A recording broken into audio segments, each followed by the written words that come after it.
Hello friends, कैसे हैं आप लोग। आज हम लोग पढ़ेंगे CSWM यानी certificate in solid waste management, जिसमें आज हम पढ़ेंगे BEV 002 के खंड 1 में इकाई 2 नगरीय ठोस अपशिष्ट के पर्यावरणीय प्रभाव, जिसमें आज हम आपके लिए लेकर आए हैं नगरीय अपशिष्ट के अनुचित निपटान। तो वीडियो स्टार्ट करने से पहले जो भी फ्रेंड्स हमारे चैनल पर नए आए हैं कृपया चैनल को सब्सक्राइब कर ले और बेल आइकन को प्रेस कर दे, ताकि जो भी लेटेस्ट वीडियो हमारे चैनल पे आए वो सबसे पहले आपको मिल सके।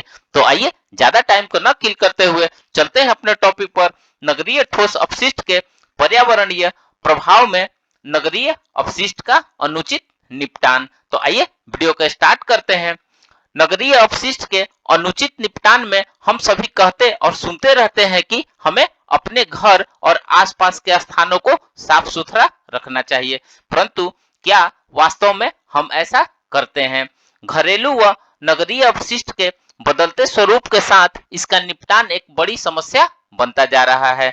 अभी हम अनियोजित अपशिष्ट के कारण किस प्रकार के खतरे पैदा हो सकते हैं, यही नहीं, इसका यदि उचित प्रबंध या निपटारा नहीं किया जाए तो यह अत्यंत खतरनाक हो सकता है। आइए सबसे पहले तो यह जान लेते हैं कि नगरीय अपशिष्ट के अनुचित निपटान का क्या मतलब है।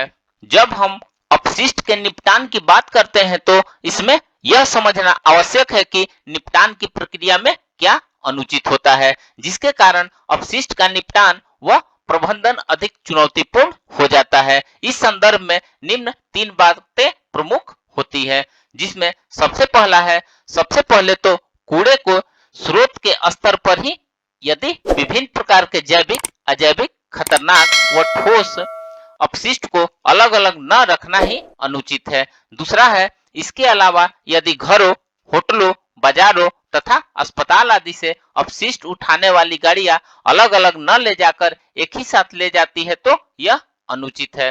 तीसरा पॉइंट है, यदि नगरीय अपशिष्ट को कहीं भी गलियों या सड़कों पर फेंक दिया जाए तो यह अनुचित होता है। आइए अब नेक्स्ट देखते हैं नगरीय अपशिष्ट का उचित निपटान व प्रबंधन। प्रायः हम देखते हैं कि लोग अपने घरों को तो खूब साफ सुथरा रखते हैं, परंतु घरों से निकलने वाले कूड़े कचरे को ऐसे गलियों या सड़कों पर फेंक देते हैं या गलियों में डाल देते हैं। इससे आने जाने वाले का रास्ता गंदा होता है, साथ ही कूड़े कचरे का जो ढेर लग जाता है उस पर मक्खियां, मच्छर और अन्य कई तरह के हानिकारक जीव जंतु पैदा हो जाते हैं। घरेलू कचरा न केवल हमारी बेशकीमती जमीन को निगलता जा रहा है, बल्कि आसपास की खूबसूरती को भी नष्ट करता जा रहा है। यही नहीं, काफी समय तक पड़े रहने के कारण कुछ पदार्थ तो इतने सड़ जाते हैं कि उनसे दुर्गंध आने लगती है और वहां निकलना या उसके आसपास भी रहना मुश्किल हो जाता है।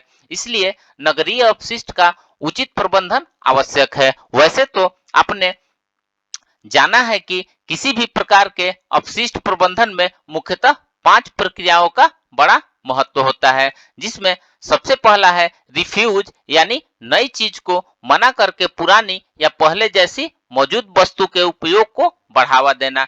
इसी तरह नगरीय अपशिष्ट को बढ़ाने वाले कार्यों को मना करना या कम करना, जैसे कि बाजार से प्लास्टिक यानी पॉलीथीन की थैलियां लेने से मना करने से नगरीय अपशिष्ट में निश्चित ही कमी आएगी और इसके उचित निपटान में भी मदद मिलेगी। दूसरा है रिड्यूस यानी अनावश्यक अपशिष्ट उत्पन्न न करे या कम उत्पन्न करे। जब अपशिष्ट पैदा करने वाले कार्यों को कम किया जाएगा तो अपशिष्ट कम पैदा होगा और इस तरह इसका निपटान भी आसान हो जाएगा।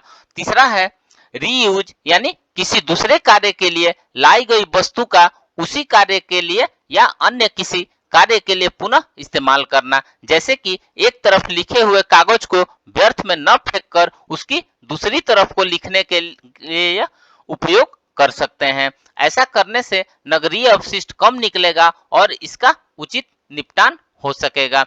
चौथा है रिसाइकिल, यानी जो वस्तुएं बार बार उपयोग करना, जैसे कि पुराने कपड़े का उपयोग करके थैले बना लेना, अखबारों से लिफाफे बना लेना, रसोई घर के कचरे से खाद बना लेना आदि। इस प्रक्रिया से नगरीय अपशिष्ट का उचित निपटान हो सकेगा।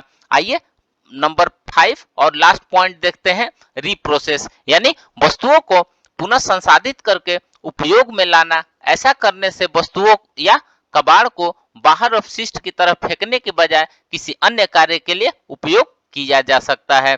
तो इस तरह उपरोक्त 5 चरणों का इसी क्रम में अनुसरण करते हुए हम नगरीय अपशिष्ट का उचित निपटान कर सकते हैं। इनमें सबसे अधिक रिफ्यूज व रिड्यूस चरणों को प्राथमिकता देंगे तो कचरा पैदा कम होगा। इसके बाद वस्तुओं को रीयूज या रिसाइकिल पर विशेष ध्यान देने की आवश्यकता है।